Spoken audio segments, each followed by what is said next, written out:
So we are talking about electric dirt bikes, how to set up your new dirt bike. I keep changing my shirt for some reason. Logan is here doing his side job, and we might give you a riding tip or two. Anyways, this episode is brought to you by Rekluse. They are makers of some very fine high-performance clutch components, including their very famous auto clutch.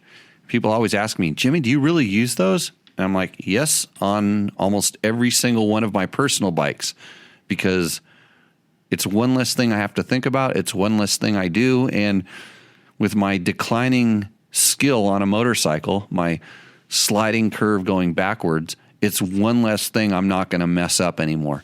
It's makes clutch perfect. I don't have to worry about what I'm doing with my, I guess it's my left hand, right? Is that what side the clutch is on? Anyways, you can learn a whole lot more about Rekluse at www.rekluse.com. That's REKLUSE. And now here's the show. And we are live at Tech Talk Taco Tuesday. This is the show where we talk about what, Logan? Dirt bikes and dirt bike related products. Yes, we do. We answer your questions. We talk about the questions that people asked on the videos, on the previous videos, where you can watch those if you're watching this live on Facebook. Of course, a lot of people do that. We run a chat room on Facebook. Questions get answered right away there. Sometimes you find this show about a week later, maybe a week and a day later, or maybe even more than that, because I used to have this guy that came in and knocked it out the next day, and Logan, and but something happened last week. Yeah. What was that? The card was full, I think. The card was full. Yeah. So the kid that shows me how to translate things with his phone, he answers questions just by Googling it and stuff. Couldn't Google how to go grab the footage, how to steal it back from Facebook and stick it on the end of the video. I've been doing that all week, and then something's wrong, and it's been uploading this 21-minute version of the show, not the whole hour and 50 minutes. So I managed to get the podcast uploaded. That didn't have the corrupt file, whatever was wrong with it. So I tried about 6 times today and failed miserably. So no show from last week yet, but it's coming. So you can listen to it on SoundCloud, on iPod, iTunes. Yeah, the iTunes things. Yeah, you can. You can't hear it on Instagram though. We don't put it up on Instagram. And a couple of guys were upset that it's not live on YouTube, which we could do, but it's bandwidth, because then where do you pay attention, or how do you get the questions? You would have to have like 3 or 4 different things open, and then we don't have our wire going out of here isn't big enough to do it in 2 different places. But we could pay to have a service that'll do it, but that would cost extra money, and that's in short supply these days, right? Yeah. Okay. So this show is brought to you by Honda. Yeah. Honda. Well, how did that happen, huh, Logan? I don't know. Well, here's what's going to happen. Well, all the you know how it works. It's like, since we're completely bought off and paid, we're only going to talk about Hondas anymore. That's the only bikes we're going to talk about. We can't talk about the other H brand. No, just only Hondas, just red bikes, and only red Hondas, right? Yeah. Oh, you're going to go along with that? Red Hondas? Okay, do the commercial. First shot. Here we go. Honda's new 2021 CRF 450R is designed to take you from the starting gate to victory circle. This awesome open-class motocrosser features all-new chassis, a major engine overhaul, new suspension, and new bodywork. And you can forget about clutch fade, adjustment, or hand fatigue with the new hydraulic clutch system. Lighter than ever, the CRF 450R explodes out of corners when it's time to increase the lead. So get on down to your local dealer, check out the 2021 Honda CRF 450R. Go to mx.honda.com to see our full line up of competition bikes. The Sierra 450R is intended for close course operation only. Pretty good. You saw that about, 10 seconds ago? Yeah. Yeah, that wasn't bad. We're gonna have to work on it a little bit, just clean it up, because I'm pretty sure, Honda, they might watch and then they'll want some cleaner copy. That's why I wear a red shirt, but my shirt says Scott on it. The wrong shirt, right? I'll work on that. Maybe during the show. Let's see. We'll take questions from the room first. Tell a friend with dumb motorcycle questions to ask it here so you don't have to answer. I wrote that. So Sean McNeary says, do you guys do anything special for desert temps on oversized tanks? I'm considered foil tape to insulate the fuel line on my 2020 FE501. So, Sean, no, I actually don't do anything. So I have a fleet of KTM 500s that have larger tanks, and I don't have a lick of foam on any of the tanks, stock or larger. I don't have any insulating shields on any of my fuel lines, and I have not had any gas boiling issues in those bikes. That said, there's been a couple bikes like that other one that I talked about that does have heat shielding on it, because of the fuel that we were getting when we had the winter fuel during the summer, we had some boiling issues with it. But I wouldn't mess around with it. I wouldn't worry about it. I think where you would have really tough time is when you're riding in really, really technical riding, when it's really high temperatures and you're not moving, and then all the heat from the radiators and the engine kind of works its way up into the tank. But I wouldn't think that the fuel line would be anything I would want to foil tape it on. Some of the KTM Adventure bikes also had some heat in the gas issues as well, but it's not really been a little bit of a problem. And George says, what's the valve you said I might like in my 500 forks? Did I say valve? Valving. I said stock. I don't know. I don't remember. When I said it? And Ricky Brabeck, imagine that. He wants to know who the guest is. Honda. Ricky, you could have just been in here just gushing Hondas, and that's all we're going to talk about. And Logan is the guest today. So Jared Smith says it sounds great. So thanks to Alex for I think it was Alex. That's how bad I am with names. I'm 99% sure it was Alex that came in. He was taking my class this weekend. He was a sound engineer and tuned us up. He literally, just like I do with motorcycles, he walked up, looked at my setup, said, oh yeah, that knob's out of place. That was it. The gain on one of the speakers was way off. And they all look the same. They're just round knobs, right? They're like clickers on your suspension. You can put them anywhere and they look exactly the same. But something inside is happening different. Took him 10 seconds to pin down what the problem was. So now we have a little bit more volume on the output, which is good. Logan and I have matched speakers, even though he doesn't talk very much. Yeah. Yeah. And we're all good. So thank you. And Ricky said we were on time. So I just proved that it was the 7 minutes late was from him last time. So Rick Groom says, what's up? What's up? That's up. Rusty Nail gave us a thumbs up, and now he's bummed out because it's Hondas, I think. I'm not sure. Let's see. I know I got a trophy from Rusty Nail. Is that better than the thumbs up that flies up? Where does the trophy rank in the emojis? Pretty high? I don't know. I don't even know where it is. Oh, you don't know where the trophy emoji is? No. So you can't throw trophies at me in the emoji thing? The H brand, Hodaka? Is that what it is? No. Let's see. Jim Keel wants a Harley Pan Am review. That's another H brand. I'm not going to touch it. So Harley, no Harley, Jim. Let's see. Why can't I post pictures? Kelly Anson asks. You mean on the? Hey, here's a picture. Kelly, speaking of Trail Tech, all we're going to talk about in this show is sponsors. So I'm going to put the Trail Tech Voyager Pro up here. We because we're bought. So we're going to talk about things. I actually have a thing that says news, right, Logan, on my notes?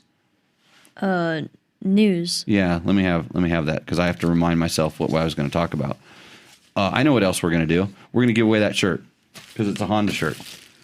This shirt is technically a collector's item because it's you can hold it up and it's an extra large shirt. So here's how we're going to give it away. Like the 5th person that buys a dirt bike test shirt and they're an extra large, I'm going to stuff that Troy Lee Designs back when they had the Honda factory team or the 250F team.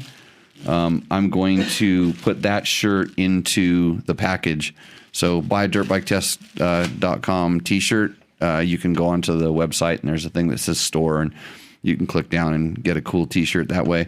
Because I'm going to sell more t-shirts than Ricky Brabeck tomorrow. And then we'll turn it into a t-shirt selling contest. But somebody will get the Honda t-shirt. News. Yeah, it's all going to be fake news. Somebody said that sometimes the Husaberg bell doesn't ring when you mention the 570 and it's disappointing. So who was in charge of that? Yeah, you guys gotta be more on the ball. I mean, I have one over here, but half the time it just slips out of my mind. But the news segment, the real news, and the reason I pulled up Kelly, the reason I pulled up the Voyager Pro is Trail Tech released new software that we kind of hinted at 2 weeks ago on the show, and so you just take your little card and you download it off the computer and you put your little card in there and you update the software. I was actually going to turn this thing on and have it running during the show, but I don't have the new maps in here yet because that's not a feature that I have my maps in my head. But if you wanted to have maps in this one, they have the new software update. It's out, it's live, it's good, and yeah, that's news. I have Ricky Brabeck t-shirt news. You know what that t-shirt news is? No. When you buy the shirt that says the Americans are coming, the logo is on the back. And some people wanted to have that logo on the front, and they I guess probably one person was probably upset, but the logo is on the back, so that's just news, just in case. And Ricky is sorry. He apologizes for that. I watched him on his mountain bike ride on his Insta feed, and he was apologizing for putting the logo on the back. Would you want the logo on the front or the back? Probably on the front. On the front? I wear the wrong shirt, so I'm going to switch. I got to switch this. Why would you want it on the front? It's I don't know. I feel like you don't talk to the people behind you. Oh, that's a better Honda shirt. You don't talk to people behind you? Yeah. But then they know what you're about. So you should go. There's another job for you, Logan. You should go do a little consulting for Ricky. You can consult on his T-shirt designs and logo placement. That maybe you can get into that. Because the international business department that you were supposed to be heading up here, remember with those ladies that were emailing us? Megan and whatever. Yeah, they wanted to do some co-ops and stuff. How'd that go? You didn't make me an email yet. I didn't make you the email? Yeah. Oh, I was supposed to forward it to you.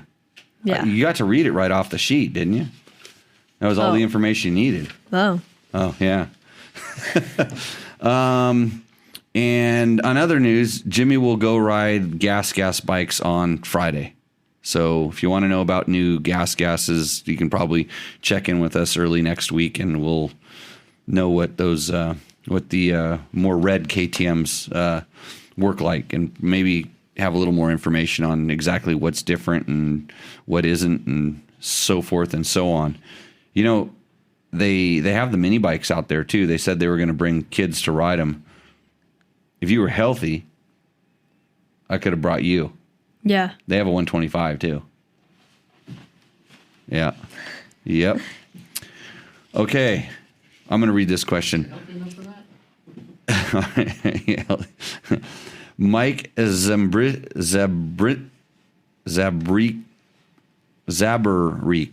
Mike Zabrik asks, the best part of Tuesday is Tech Talk Taco Tuesday. Would love to hear Logan's story of how he hurt his knee and what he learned from it, if anything. Sorry if this was spoke about already. Keep turning that DDC sprocket, guys. The show will gain traction. Okay, so what's the answer for Mike? I crashed on my sister's bike. Where at? Sandy Valley motocross track. Yeah, go into some detail. Like, what were you doing?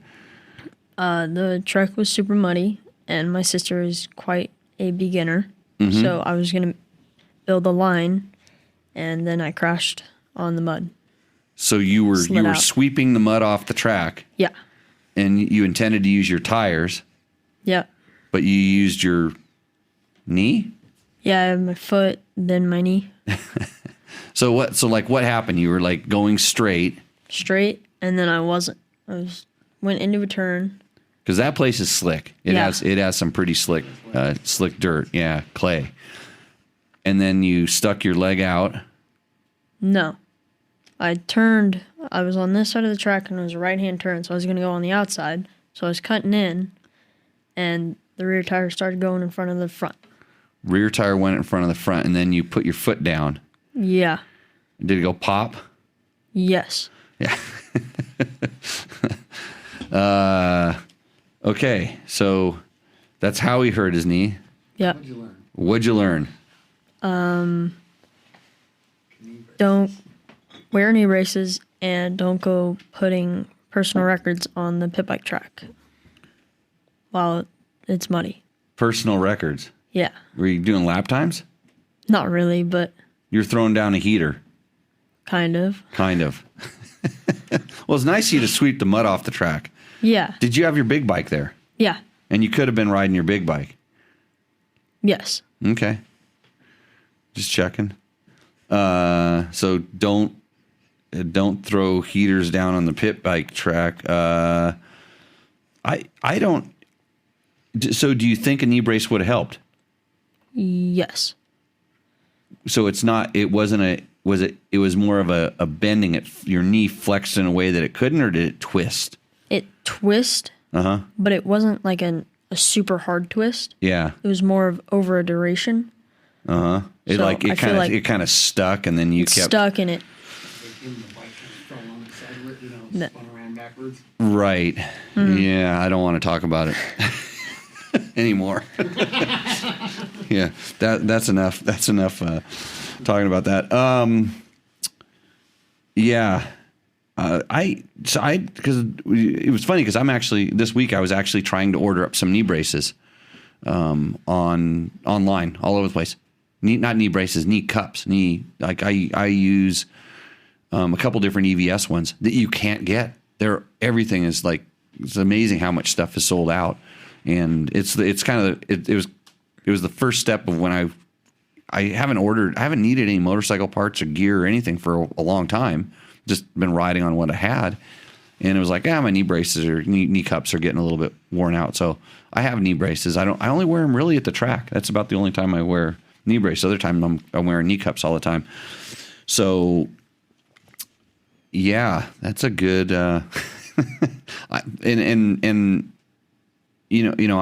kind of seen the good and the bad with the knee braces and stuff. And I used to, when I hurt my knees, that's when I started wearing them. And I was maybe a little bit older than you, probably about 17, 18, maybe 17 when I started wearing the knee braces.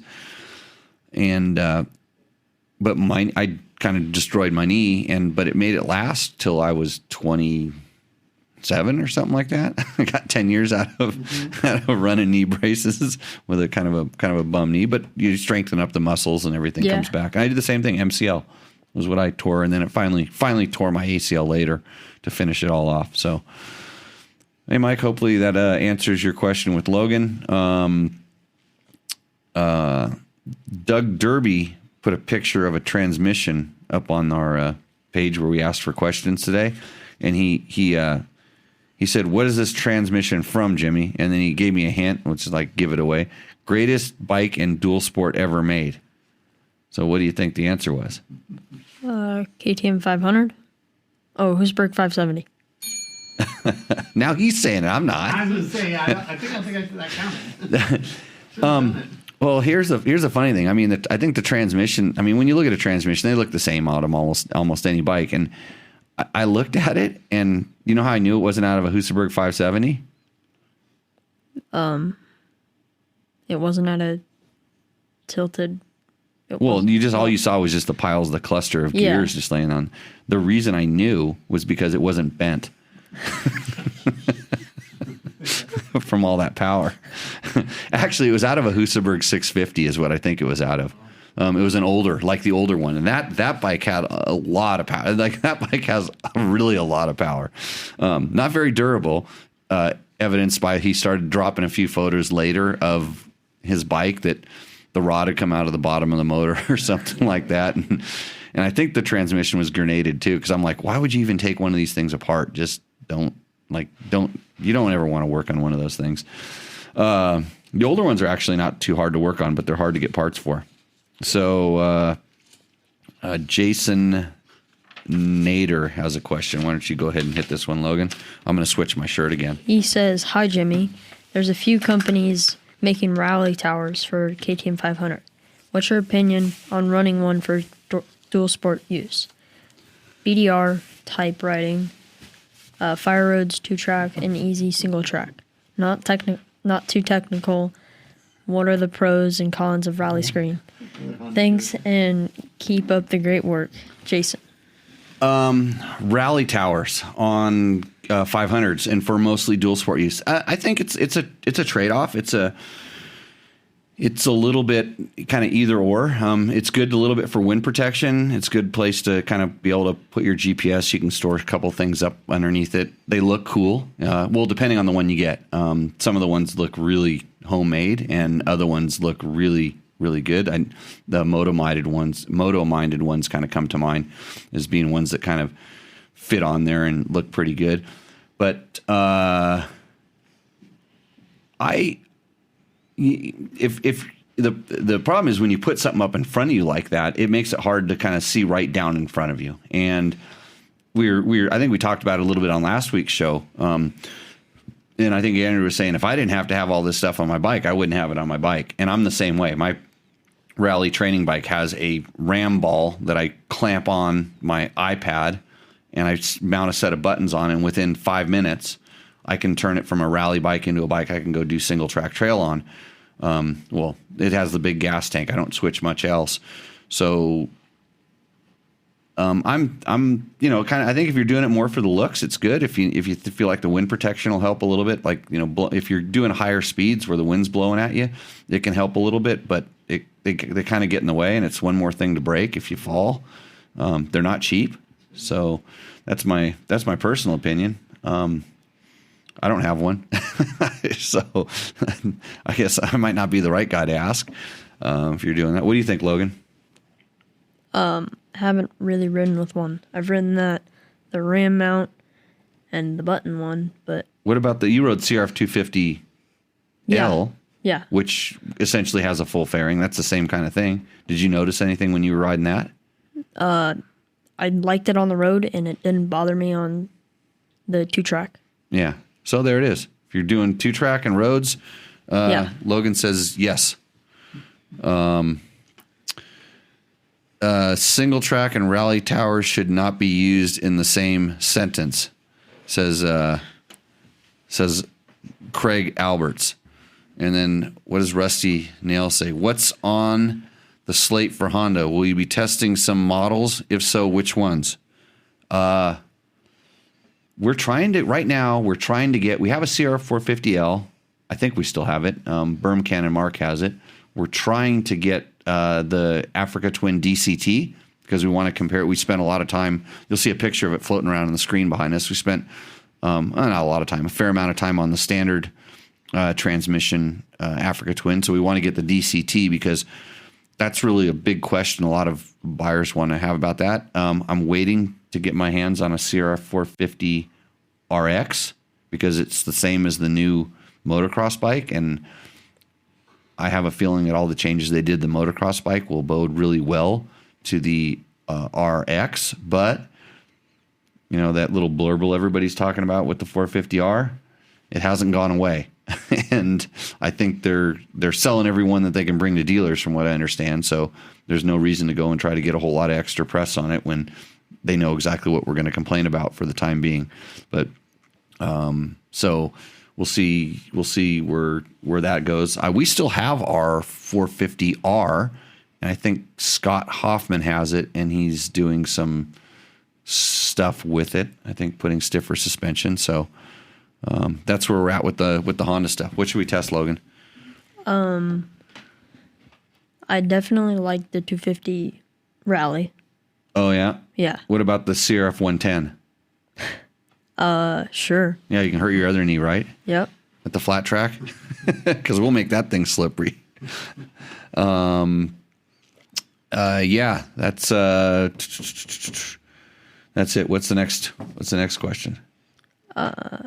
What's your opinion? Oh, no. John Johnson. Thanks for answering my question about active suspension. Oh, this guy has a really, really long question, but I don't know if we're going to read it. Well, I might let you read it. You're getting better at the reading. But yeah, ask the first question. Do you think the day is far off when this technology is utilized on dirt bikes? As you are aware, it is already used on ADV bikes pretty expensively.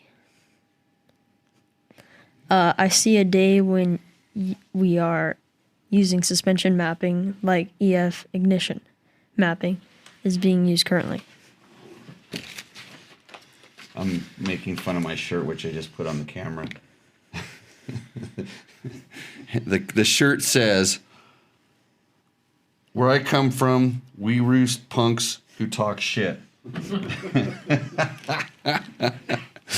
Just in case you were wondering, that's my next red shirt that I brought on. Yeah, so John had asked about the he was the one that asked the active suspension question to Ricky last week. And this is a Fuck You Racing shirt, by the way. Thank you, Jerry, for hooking me up with this one. So there are ADV bikes that have active suspension, and it's not really active suspension though. It's just electronically adjusted suspension, and really it's so archaic. It basically adjusts the rebound dampening on most of them. It's just a little servo that adjusts the rebound clicker and another little servo that might do the spring preload. And the spring preload, it's not like you can do infinite adjustment. You can pretty much make it for like two people or luggage or one person, and so it's just it's a big wide range. And I tell you, almost any time I'm on an adventure bike, I have it in 2-person full luggage just because I want that extra preload. So it's nothing like the stuff that they were working on the rally bike. So, but I think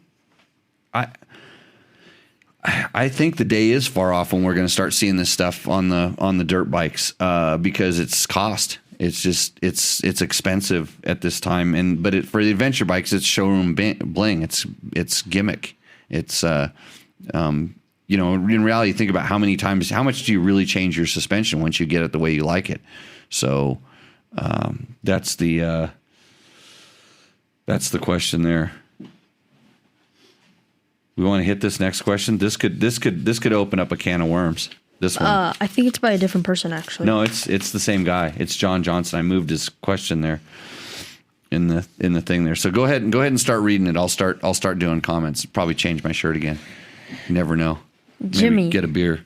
Like yourself, I'm a man of certain age. Oh, well, what does that mean? It means you're in your mid-20s. Okay. I have seen. He's a womanizer, isn't he? And I've seen many changes in OHV use. We are about to see a big change in power sports industry.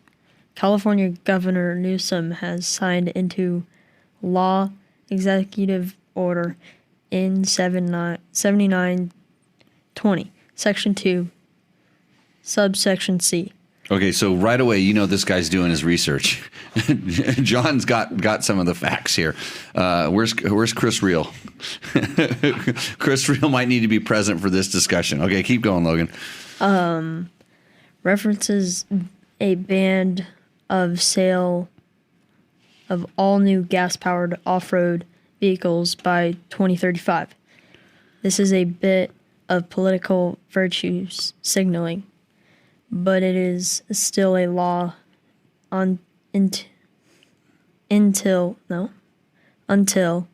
it is reconciled or amended. So a question here. He just did an executive order, but that doesn't make it law, correct? The legislature, it has to be approved by the legislature. So he's recommended, well, in California it's going to slide right through if he has anything to do with it. So he's proposed this, correct? That's but they haven't voted on it or done anything with it because it's still got to go. Not that I'm aware of. Yeah, They do the same thing with cars. right. This is part of that bill. This is part of it, but he'll get into it a little bit more. Keep reading. As you know from being a past resident of California, the cultural and political climate in California might be modifications to the mandate difficult. Not to mention the current red sticker revision banning two strokes. So, like California had this red and green sticker thing, and green sticker was essentially emissions compliancy. It meant a off-road motorcycle had a certain. It met an emissions requirement, and it also. I don't. It's kind of funny because, I mean, I even get confused in this still that there's that it's sound. It has some sound components to it, and it has some emissions components to it in California because it's mandated by CARB is the one that does it. So that's why you hear about these California green sticker bikes, and since they sell so many bikes in California, that's why it was so important in the grand scheme of things. And they keep changing. They keep making the emissions compliancy more. So it was tailpipe emissions, and it was fleet averaged, and then it was, I'm pretty sure, and then it was, now they started getting into evaporative emissions. So like the vent hoses on the gas tanks and the bikes can't spill out the side, out of the carburetor. If they have a carburetor, they need to be fuel injected and things like that. For the same reason that the Yamaha WRs still, they come very corked up, but they're not even green sticker bikes because they don't have the proper charcoal containers and stuff on the gas tanks. So they couldn't, they had the bikes all ready to go, and the interpretation of the law, they didn't feel like they met it, so they stopped doing it. But this is it's interesting because what he's going to get at, let me kind of grab this and I'll kind of paraphrase a little bit what he starts talking about. He basically is saying that the culture and political climate in California will make modifications to this mandate difficult. So they'll put this stuff in law, and then the manufacturers kind of have to abide by it. Let's see. A handful of other states have similar legislation on the books with varying timetables and requirement. In addition, there are many European countries with legislation that is parallel in California. And this, I think he's talking about the electric only vehicles. And the funny thing is that he'll get into this a little bit later, but he talks about the fact that they specifically state that off-road vehicles will have to be electric powered. That's where he kind of gets in it. It's like there's a specific wording in it that says electric vehicles, and let's see,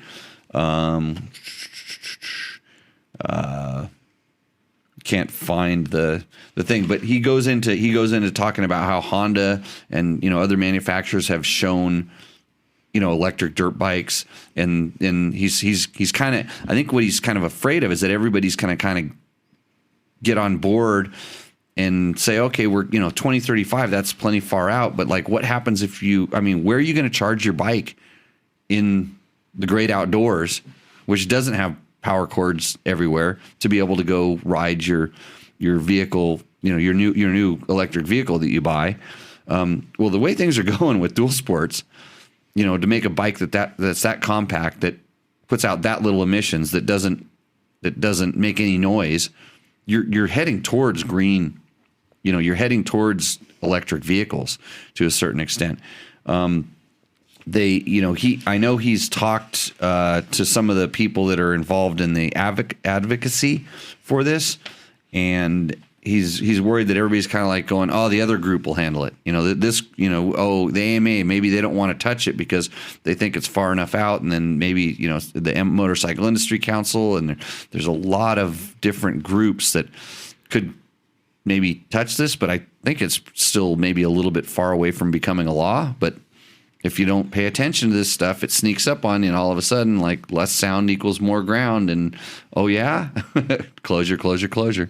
Yes, Bob. I keep wondering if California, by 2035, will have the electrical infrastructure in place that needs to support this. I doubt it. Yeah, I mean, there's a lot of stuff. I mean, a lot of times these are just pie in the sky things. It's a soundbite for the news media, and they're saying something, and maybe a lot of times you'll hear about this stuff, and the people that are involved in the land use community will hear about it in some other way. They'll hear about it getting proposed or pitched or something like that. Like I said, the fact that they specifically named off-road vehicles, I'm pretty sure it's just one more way that they're stabbing at what we're doing. It's like, hey, this is another way we can get rid of them. Because when they said it was sound, before they said it was sound, and most people did a pretty good job of, the manufacturer sure did a very good job of taking care of that sound problem. But when it was two strokes, it was like, it was an easy target. It was like, oh, we're going to use old emission standards and show how polluting two strokes are. Where now they're actually very clean. So it's I think it's one of those things. It's just the next thing. We've done pretty good job at meeting all of the requirements, and that's where we're going to be. Kind of doing this. He wants dirt bike. What he'd like is, he said, it would be great if a feature article in the new DBT Digital magazine could look into the future of the dirt bike in the coming decades. I think it is important that the riding public has an idea of what is to come and not bury its head in the sand like it has in the past. Some might say I'm being an alarmist, but I can remember when the legislature in California and the environmental lobby closed off a considerable amount of OHV areas in the mid-70s and 80s. He says, rest in peace, Barstow de Vegas. So this is what I was just talking about. Then they regulated the two-stroke into obscurity in the 80s or the 90s and the 2000s. It looks like the extinction of the internal combustion engine will be their legacy for the 20s and 30s. I do not underestimate the California politics, and I do not underestimate that the California politics has the ability to affect policies and the direction of the power sports industry worldwide.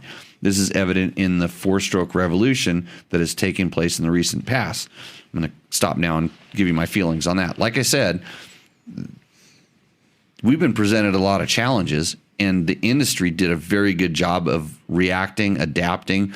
I mean, if it was 1997 and you told me that four strokes were going to be the only thing you'd see at the motocross tracks when racing was four strokes, you'd go, no way. Especially, I mean, they had to modify the rules. It had to come from all directions. They had to change the rules for the displacement and stuff, things like that. But we have come a long way. If you dropped a KTM 500 or a CR 450L, now that we're Honda, right? Got to say that? No. Yeah. If you dropped one of those things out of the sky in the mid 90s and said, hey, this is, you would not believe that the performance that we're getting out of these things, as quiet as they are and as efficient and how well suspended and all the things, you wouldn't believe it. So I think we have done a good job in that. It would be great to get some insight about the future plans from the power sport industry, the manufacturers, the dealers, the competitive sanction bodies, federal, state, and government, etc. I would imagine at least Honda would be excited to discuss their direction for the future. They have already rolled out their goals publicly. And in this letter he sent me, he dug around and found some press statements that they made. I think it was a few years ago when they introduced that electric motocross bike, on what their plans were. And they were the first ones to literally give up the two-stroke. I mean, they just gave it up and they stuck with it. They're a four-stroke company, and it's because they're a car company and they're green, and they kind of go down that thing. I don't think anybody in the United States would know exactly what the direction for that electric vehicle is. Actually, I was trying to get some information on that bike not too long ago, and the people that knew about it didn't know anything more than what we knew, a year and a half ago, 2 years ago. So, you're going to be riding electric bikes, bro. Yeah. I mean, some of them are pretty good. Like for kids, and you can laugh about it now, but when I grew up, there was no such thing as a KTM mini bike. KTM did not make mini bikes. They made a 125 and up, mostly big bore bikes. And now you can hardly find a kid that hasn't come up riding on, KTMs and stuff like that. And you think about, like, there's my generation, my age, we all started on, Honda little CRF, or not, they're CRF50s now, but they were Monkey 50s, CT70s, Trail 110s, XR75s, MR50s, and then there was that whole generation that started on PW50, the whole Yamaha, group that got started on PW50, a little bit younger than myself. But a lot of kids now are starting on OSETs. They're starting on these Strider bikes. And so they may jump into the gas game for a little while, but it isn't going to take long for they might be able to just evolve the whole way. KTM's got a crazy fast electric 50, that's a race bike, and they just started racing them at Loretta Lynn's. It's almost a spec class now because there's not a lot of competition for it, that particular bike, but that's the way it was when they raced PW50s. And so I think it'll just evolve. We'll adapt and we'll evolve. Is it going to be good? Right here, you can sit here and go, no way, it can't be as good as gas. But I rode an Alta. We did the test is on dirt bike test. It shows how many miles. We did a pretty darn good, I would say, almost a full trail ride, like 3/4 of a full trail ride that we would have done on our gas bikes on the electric bike, and it finished and it still had power. And we weren't being conservative with it. We rode it just like we would have we rode the gas bikes. And of course, I would have needed a 220 plug at my house that I didn't have to charge it up quickly, but I could have charged it up slowly on the 110 overnight. But it was the most, and it was enough to do that, but to really cover distances and stuff, you would be hard pressed right now. But batteries are going to get better. Things are going to get better. So yeah, John, thanks for. He's actually not live because he's one of the other guys that tells me he doesn't do Facebook. He probably watched the Social Dilemma. Did you watch that yet, Logan? No. No, you don't have Facebook, do you? Yeah, you do. You have to if you're on it. Yeah, if you watch it, you just turn it off. You get scared. Anybody else watch that and they're not on Facebook anymore? No, nobody that's watching right now would. I was talking to somebody that hadn't seen it yet, and I'm pretty sure they'll be off Facebook after they watch it. That's the general reaction. It's not a funny story. Huh? It's not funny. Oh no, it's well. You know what's funny is that most of the people, like when they give you these technologies, they feel like they're doing good. They're doing good, but if you get something that's good, like this free technologies they give you, Google, whatever it is, it's not free. Yeah. And it's nothing. Nothing is free. What were we talking about? Like we're saying you're going to pay for it someplace or another. You're going to pay for it sometime. So yes. We have any other questions in the room, Logan? Go change my shirt. This one was on backwards, by the way. This logo, or that logo, was on the back of the shirt. So there's to Ricky. What was the question again? Don't quit watching me change.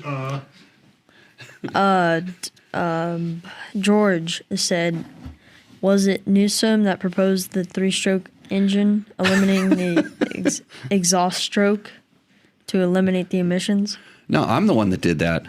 I invented the 3-stroke. Me and that Gabe guy from that Torture Test magazine.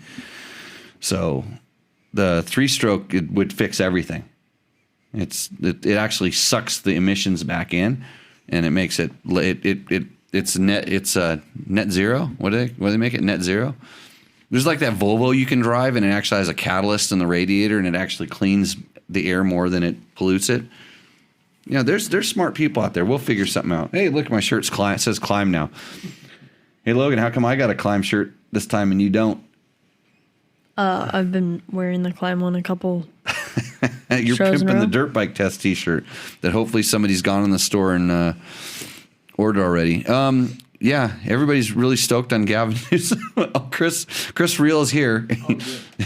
He's probably just been typing the whole time, correcting all the half-ass answers that I gave. But he sits in the rooms and gets to listen to some of these guys when they start proposing this far out stuff, and I see his eyes roll back in his head because you can just see him go, well, that's impossible. So, okay, next question. Or did I answer that last one? No, that was a joke. Rick Grom said, Logan, go up a few to my checklist question. Yeah, it's a good But- question. Justin Smith says, another mark for Jimmy to put on his wall. Both of my kids have starting in one case on OSET because of him telling me about them at KTM Rally to Bend 2012. So I was pitching electric bikes in 2012. I'm ahead of the curve. I up until right now, because Alta's gone, and I haven't ridden in like a current zero. Actually, someone just the other day was telling me about this other electric bike. It's more like a mountain bike kind of hybrid crossbreed kind of a thing. Something. Yeah, but there's a whole bunch of different names. I think it's just something that they have the motor for, and they just keep knocking it off. Yeah. And they're really popular in Hawaii. A lot of guys trail ride them and stuff. But right now, from what I know, from what I've used and ridden, I still think the OSET is the best electric bike out there. It's and because it accomplishes what the battery lasts longer than most kids' attention spans. It's easy to plug in. You can throw it in the back of the car. It can tip it over. It doesn't spill. You can park it in the house. You can ride it in the house. Doesn't bother the neighbors. It's a win-win in the dirt bike world for sure. And as it grows, as that stuff grows, hopefully we'll, I think we'll make stuff work. But I'm worried about long-range trail riding too.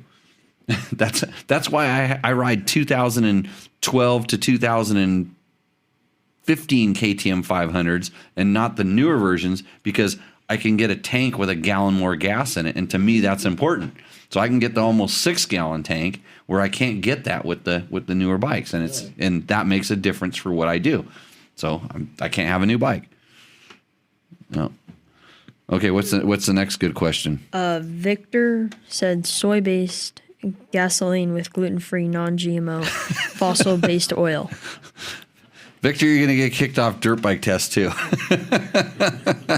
You're going to go to dirt bike test jail. You know what climb gear I wore it this week, Logan? No, because you didn't get to teach at the school. No. I wore the Power Cross pullover again because it was cold this weekend. And if you are riding and it's cold, that is a good piece of equipment. It's like a bomb-proof. It's like one of those lightweight pack jackets, except it's not lightweight. It's just a little bit bulky, so it doesn't get torn and ripped, but you can still crunch it up. And you can open it up and make it vent, so when it gets hot, and it has the gaiters and the sleeves, so when it's really cold, it isn't that bad. Yeah, it's the best piece. I just thought, as I looked at my shirt, I said, I got to talk about climb stuff again. Okay, next question. Chris Reel. On the electric bike subject, never say that you will never ride one. They are making progress, not perfect for every application, but good for some applications. I agree with that. Yeah, I'm pretty sure that's the correct answer. I mean, you haven't had an OSET, have you? No. No. Wanted one. You wanted one? The kid, you remember how you saw the kid that was in the class? Yeah. This weekend? He had an OSET when he was younger. He started out on one of those also.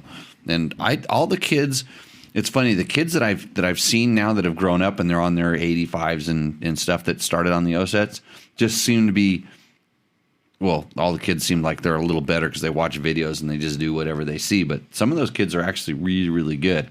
And you can see that they don't have the sit down and just kind of hang on to the back of the motorcycle. They're standing up on the bikes a lot more. Yeah. Which a lot of times when you watch kids that are kind of like coming off the auto clutch bikes and getting onto the 65s, you just watch them and they never stand up. They're just kind of plopped on it and they sort of ride. And when you start on a bike that doesn't have a seat, Yeah. you know, they do it like a Strider bike in the beginning. They waddle, but if they really want to start riding it, then they're up on the foot pegs, and that's good too. So that's a whole different thing.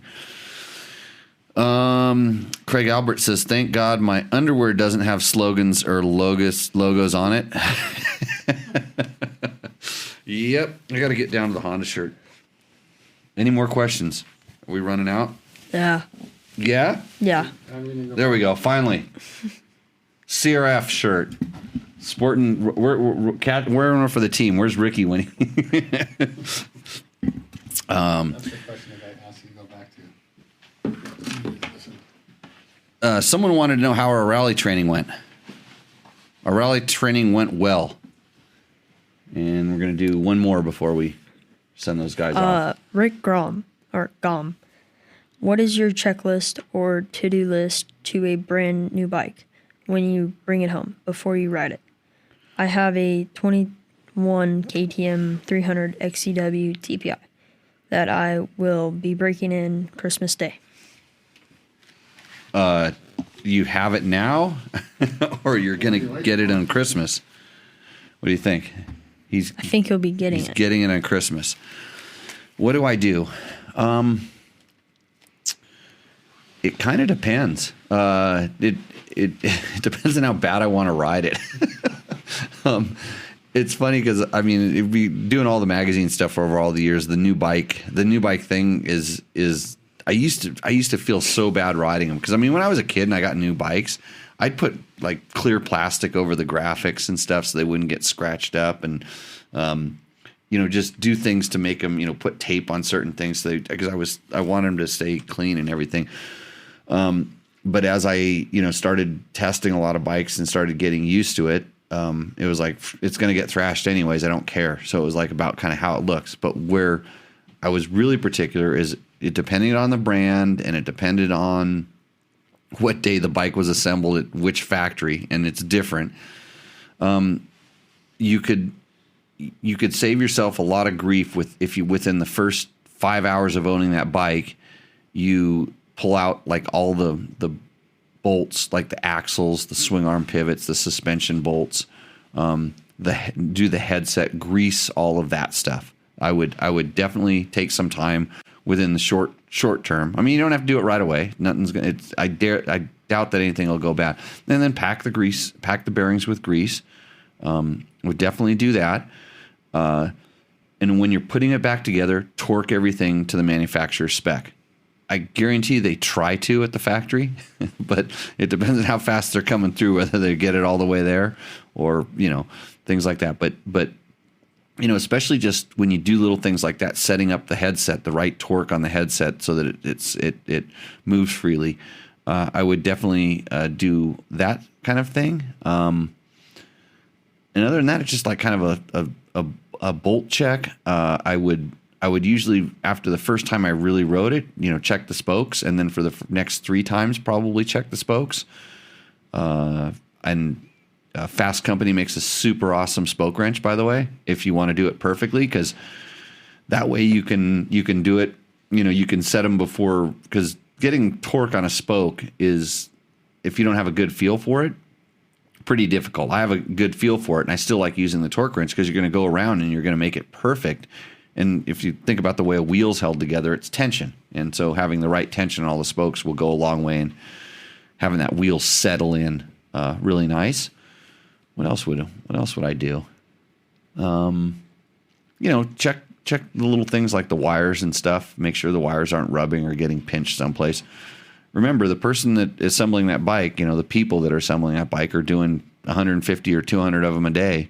And if one slips by with one little thing, and it's really rare, but that would be it on the before I rode it, I think. The cables these days don't need to be lubed like they used to be in the old days. What else happens to bikes? Do I Loctite certain things? Yeah, depending on certain bike. Like on KTM's, I used to Loctite anything that had to do with the chain guides and the chain buffer pads. Those always seemed to fall out, I remember. Bob, any advice? You said it all. Yeah, I think so. Just ride it, and then after 15 hours, send your suspension and have it serviced. That's don't get it modified unless you're getting springs. Send it in and just have it serviced, and then ride it again before you have anything done, before you start complaining. Because you can buy all kinds of stuff, but it'd be even if it's not right, or you kind of think you have a direction where you're going, play with the clickers and start going in that direction and see how much better you can make it before you have anything done. Then when you send it to your guy, if you want to have your suspension done, you know what it works like with good oil in it, and it's all set. And then you have a direction that you're going, and then that way when you're talking about it with your suspension tuner, you can say, well, stock was this. I set it like this. This is the best I could get it working. Can you get me back into, like I always say, get it back to zero. Make it so that the bike works better than this, and my clickers are in the middle of the range. And set your sag. Set your sag. That's a good thing to do. Mark Daniels says grease anti-seize the axle adjustment bolts. Oh, that's good. Yeah, Mark, awesome. On the KTM, the chain adjuster bolts, you don't have to do that for like 2 years. You can get away with 2 years, but if you after 2 years, especially if you're in a wet climate, those bolts, if they don't have anti-seize on them, so yeah, when you're pulling that axle off, pull those bolts all the way out, put some anti-seize on them, and run them back up in there. That's a good one. There's probably like 4 or 5 other little things that we're not thinking of right now, but you don't have to do a whole lot. Loctite the kickstand spring bolt, or you will lose the spring bracket on the trails. Actually, better yet, Corey, get a Trail Tech kickstand, because those are good. We have tests on those in the magazine, and the kickstand won't break off as easy. I think that was it. Rick Grom says, thank you, Jimmy. I used to ride them till the wheels fell off. As I get older, I realize how much money I wasted not doing proper maintenance.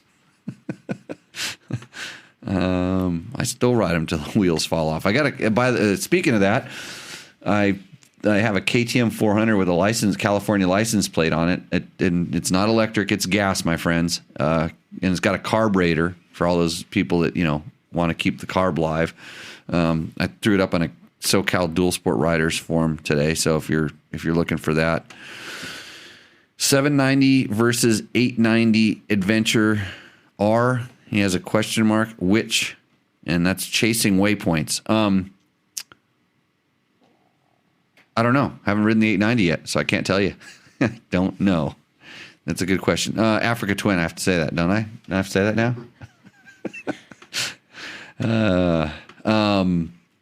I think, actually, if you're curious about that bike, I know Chris at Rottweiler Performance just got one, and he's been weighing it, and of course he's tearing it all apart because he's going to modify everything on it. But he likely has ridden it, and probably will spill out some information on the differences. From what I know, because maybe I allegedly rode an 890 and I didn't know it, but I may have ridden it. It's basically it's a way that they can keep the power levels, maybe increase the power level a little bit while meeting the more stringent emissions and sound standards. So they're kind of going to be the same. I would expect, just since it's 890, it might have a little bit more torque, but I don't know until I ride it, and I don't know when I'm going to ride it because I haven't been told when we're going to be able to get one. So how many Hondas are in the Lewis stable? And Mark Daniels says he has 3. Okay, should we start counting? 2 CRF 450s. Yep. One CRF 250, which is Ned's. Well, we haven't got there yet. Let's work away. CRF 230, I got one of those. I have a new CRF 230 that's in a BBR chassis that I just repossessed, that was sitting out in someone's side of someone's house, unfortunately, and it's thrashed, but it needs to be rebuilt. There's the XR100 Baja bike. Yeah. There's the XR100 flat track bike. There's a Honda 50 floating around here someplace. Think so. Where is that thing? Yeah, George's Nemesis. I haven't seen that thing for a while. We got to figure out where that thing's at. There's an XR650. There's an XR650 Yeah. in there. Any other Hondas? Oh, there's a quad. There's a Honda quad right out there. Yeah. 10. I'm up to 10, Mark. So I got a few that I can count. We got to find that CRF 50. I don't know. Did you ever rebuild the carburetor on that thing? No. You never did. I gave you that a couple times. Let's see. Any other ones? George said that he learned that he needed to put radiator guards on a new bike. So I'll tell you something that's okay. That's a very valid and a good point. When you have a new bike, if you're going to put any sort of radiator protection on it, put it on it when it's new, brand new, because if all it takes is one little ginch and you'll never fit that radiator protection on it. And because it doesn't take much to get the radiators a little bit out. Mark Daniels, Jimmy, do you think the KTM 500 EXCF 5.3 gallon tank and the be retrofitted to the 2018 to 20? So he's talking about the big ones that I run. I don't think it can be. I know people have done it, but I think the frame shape is different. And if you know much about those KTMs, that gas tank is held on by one 6mm bolt. That's it. There's nothing else holding it. The seat pushes on it. It goes down into the two rubber hubs. Yeah, it goes onto the rubber hubs, but there's not a lot bolting that thing on there. And if you don't have all those points aren't tight with that much weight, roughly 6 gallons, 35, 36 pounds of gas floating around in there. That could be an interesting, good times. Let's see. Chasing Waypoint says, yes, I'm just waiting to get my 790, but I'm not sure there is it's obsolete now. Well, that's what KTM does. They change everything every 2 years. It's just get you. They change them just enough so you can't make your old one like the new one. It's just those things, and that's why I say don't ride a new one. If you have an older one, probably shouldn't ride a new one, because every time I ride a new one, I want a new one. What does Curly Stoker say? Kyler. TTR 230 with carb, full carb rebuild kit, complete carb, clean of tank, inside and out, new on-off valve and screen filter inside. Bike would start and run like a dream, but if you turned it off, it would not restart unless you lose the drain screw. I think it means loosen, but yeah. On the float bolt. Dirty colored gas would come out of it close to drain screw, and it would fire right up. Let's see. He did the complete clean. He cleaned everything that I can think of, but it's still bringing out. Did you new fuel lines? Because the gas these days eats fuel lines, and the fuel lines could have gone bad, and you're just picking up contaminated fuel line that's coming off and starting to run down into the carburetor and causing the problem. So I would replace the fuel lines if you hadn't done that. Plug the pilot. Yeah, it'll plug everything. Drain screw. So, and the other thing that could have happened is when you were doing that, you didn't. I don't know why it would start up the first time and not the second time, because sometimes the floats stick. I mean, how did it run? If it started and ran and you rode it around and it ran fine, and then you shut it off and it wouldn't restart, that's kind of a strange thing. But if you just started it, ran it for a little bit and stopped it, maybe you didn't use enough fuel where the floats were kind of, when the floats go up, they get stuck. A lot of times that debris will cause that float to the little needle and seat. It can get those things to stuck. They get on the side of them and they stuck shut. So yeah, there's a lot of different ways. A lot of different ways to screw up a carburetor. And I saw our buddy San Felipe Baba. I don't see in the chat room tonight. He had posted a picture today of his Yamaha WR carb all apart, and he got into the mid body. And I don't know if anybody knows about, like, on the Yamaha FCRs, there's the mid body of the carb that nobody knows about that comes apart and has gaskets inside of it and stuff that corrode over time, and they plug up these tiny little passages. So when your bike with that FCR carb starts doing funky stuff that you just can't explain, and you've cleaned everything, it's that. Like when the idle is erratic, or when your fuel screw seems like it doesn't make any difference, and all of a sudden it makes all the difference in the world. Carb mid body, and just realize that even though the carbs look the same on the outside, there's about 4 or 5 different styles of mid body passages inside of there. That's probably the most useful information that anybody with an FCR carb could ever have from tonight's show. So buy my KTM 400, or I have a 525, a 400, a 525, I have a 250 for sale. Bikes for sale. I'm selling them all to buy Hondas. You know how it works around here. Just we do turncoats.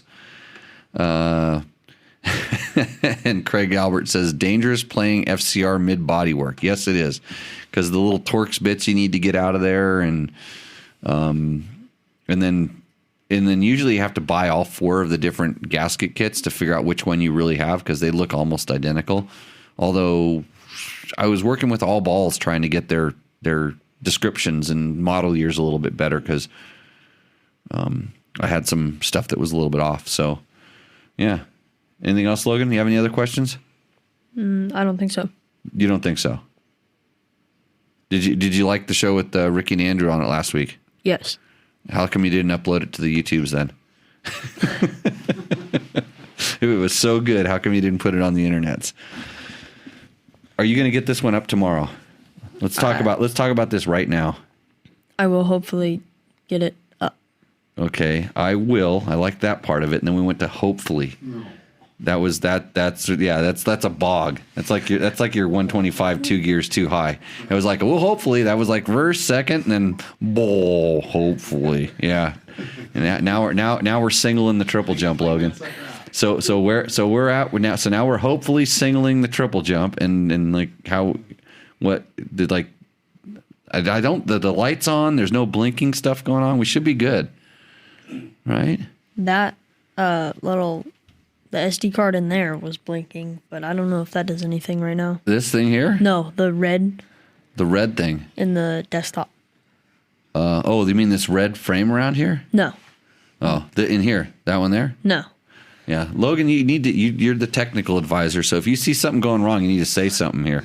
So I'm just over here drinking beers and changing my clothes. I'm hardly paying attention. Hey, if you are, did I frame Andrew's wheel? No, it's still one of his spares right now. But he said he was going to leave it, so we'll see what happens. Hey, thanks a lot to George for posting up all those little links in the chat room. So if you do dare to go on Facebook and watch this live, George puts links up. There's a pretty active little chat room going on where we can answer your questions right away. That's how we get the questions here. If you're listening to this on a podcast, you can always email us at Dirt Bike Test, and we can try to get to your questions. Then, of course, we look at the last week's show on YouTube and try to answer all those questions up there.